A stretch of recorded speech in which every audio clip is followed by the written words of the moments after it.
మంత్రుల కొడుకులు, ఎమ్మెల్యేల కొడుకులు, పెద్దోళ్ళ కొడుకులు వాళ్ళు ఏమైనా చేయొచ్చు. ఈరోజు అమ్మాయి మీద తప్పుడు మాటలు మోపి ఆమెనే తప్పు చేసినట్టు ఈరోజు నిరూపించే ప్రయత్నం చేస్తూ ఉన్నాడు. ఇది ఎంతవరకు కరెక్ట్? ఇది ఒక అమ్మాయి మీద ఈ విధంగా ఎంతవరకు కరెక్ట్? దేనికోసం ఉన్నాను తెలంగాణ ఇదేనా ఆత్మగౌరవం అంటే? భారత్ మాతాకి జై అంటారు కదా, భారత్ మాతాకి జై అన్న ఆ దొంగ నా కొడుకులు ఈరోజు ఎక్కడికి పోయినరు? ఎందుకు కనబడతలేరు వాడు అక్కడ? ఈరోజు అక్కడ ఒక జర్నలిస్ట్ ఉంటాడు, వాడేవాడు V6లో పనిచేసిన వాళ్ళందరినీ మేనేజ్ చేస్తాడు. వాడు బీజేపీలోనే ఉంటాడు. ఈరోజు రామచంద్రరావుకి అర్థం కావాలి, ఆయన బీజేపీ అది కుటుంబ సమస్య అంట. అరే అవులే, రామచంద్రరావు బీజేపీ రాష్ట్ర అధ్యక్షుడా, ఈరోజు రేప్ చేసింది, ఈరోజు అమ్మాయి మీద అగాత్యం చేసింది నీ కేంద్ర మంత్రి వాళ్ళ కొడుకు రావులే. నీకు అర్థం కావాలి అది. కాబట్టి అది ఒక కుటుంబ సమస్య కాదు, ఇది రాష్ట్ర సమస్య, ఇది రాష్ట్ర సమస్య, ఇది జాతీయ సమస్య. ఈరోజు జాతీయ స్థాయిలో పోయింది. ఈరోజు కాంగ్రెస్ పార్టీ వాళ్ళు ఎందుకు మూసుకున్నారు? అన్ని దేనికోసం మూసుకున్నారు?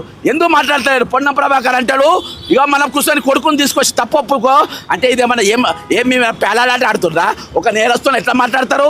ఒక దిశను అత్యాచారం చేసిన వాళ్ళ గల్లాలు పట్టుకొని తీసుకుపోయి మీరు తుపాకులతో కాల్చి మరీ చంపిండ్రు. అప్పటికి అది ఎంక్వైరీ కాలేదు, కరెక్టే రాంగ్ అని తెలియలే. ఆ అమ్మాయి కంప్లైంట్ ఇవ్వలే. కానీ ఇక్కడ వచ్చి 17 ఏళ్ళ అమ్మాయి పోలీస్ స్టేషన్ పోయి కంప్లైంట్ ఇచ్చిన తర్వాత ఇంకా మీరు టెస్ట్లని కాలయాపన చేస్తారా? దేనికోసం ఆ సిట్టు? ఏ సిట్టు ఇవాళ వరకు ఏం నిరూపించింది? సిట్ అంటే దాన్ని షిట్ అంటారు. ఈరోజు SIT is nothing but is shit అంటారు. అదొక షిట్ కమిటీ తప్ప దానివల్ల ఈరోజు జరిగింది ఏం లేదు. సిబి ఆనంద్ గారు మీ మీద ఆల్రెడీ చాలా ఆరోపణలు ఉన్నాయి. ఇవాళ వరకు మీ హయాంలో ఏ అమ్మాయి కూడా న్యాయం జరిగిందనే దాఖలాలు లేవు. ఇవాళ కూడా న్యాయం జరగకుంటే మీరు డీజీపీకి ఆల్రెడీ విజయవాడ సిపిగా మీరు ఫెయిల్ అయిన పేరు ఉన్నది. ఈరోజు మీరు తెలంగాణ డీజీపీగా ఫెయిల్ అయిన పేరు దీంతో రావద్దు. ఈరోజు చట్టం తల పని తాను చేసుకుపోవాలి. ప్రజలు ఈరోజు జీతాలు ఇస్తున్నారు మీకు. ప్రజలు ఈరోజు వాళ్ళ చెమట ఓడిచి వాళ్ళ పన్నుకెళ్ళి మీకు జీతాలు ఇస్తున్నారు. కాబట్టి ఈరోజు వాళ్ళకు మీరు న్యాయం చేయాలి. వాళ్ళకు మీరు న్యాయం చేయకుండా ఈరోజు వాళ్ళ మీదనే పోస్ట్ పెట్టేటట్టుగా నాకు రాములమ్మ అంటే కొంచెం అభిమానం ఉండే ఏదో ఛానల్ ఇదివరకు V6లో చేసేది, అలా ఫోటోలు ఎక్స్పోజ్ చేసింది. ఈరోజు మైనర్ బాలిక వాళ్ళ తల్లిదండ్రుల ఫోటోలు వైట్ ఛానల్, అది వైట్ టీవీ ఎట్లా ఎక్స్పోజ్ చేస్తారబ్బా? ఎట్లా ఏ విధంగా ఎక్స్పోజ్ చేస్తారు? ఈరోజు వాని పేరు V6లో పనిచేసి ఇది వాళ్ళకి ఇప్పుడు బీజేపీలో చేరేడు.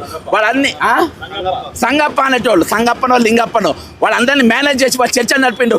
ఏం మిస్టర్ రామచంద్రరావు, సంగప్ప అనేటువంటి పార్టీ కాదా? ఇది ఏ విధంగా ఒక కుటుంబ వ్యవహారం అవుతుంది?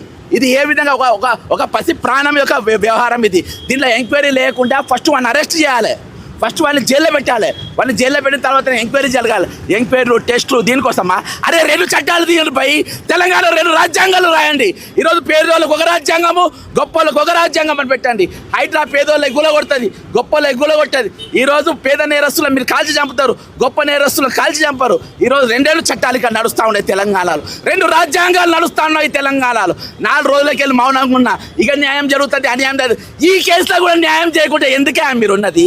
దేనికోసం ఆయన్ని హోమ్ సెక్రటరీ, దేనికోసం ఆయన డీజీపీ తెలంగాణలో, దేనికోసం ఆయన సిపి తెలంగాణలో, దేనికోసం ఆయన మీ పనిచేసేది, దేనికోసం ఆయన మీకు జీతాలు ఇవ్వాలి, దేనికోసం ఆయన కార్యాలయాలు ఇవ్వాలి, దేనికోసం ఆయన మీకోసం కొట్లాడాలి, దేనికోసం ఆయన మనం బతికేది? కలుపు కాల్తలేదా? ఈరోజు భారతదేశం అంతా కూడా దీని మీద ఖండన ఇస్తుంది. ఈరోజు కాంగ్రెస్ పార్టీ మీనాక్షి నటరాజన్ గారు ఇక్కడ ఇన్ఛార్జ్ ఉంటారు. ఒక అబల మీద ఒక చిన్న పాప మీద అగాత్యం జరిగితే మీనాక్షి నటరాజన్ బయటికి మాట్లాడారా? కల్వకుంట్ల కవిత పెద్ద పార్టీ పెట్టింది, రాదా? బయటికి రాదా? మాట్లాడదా?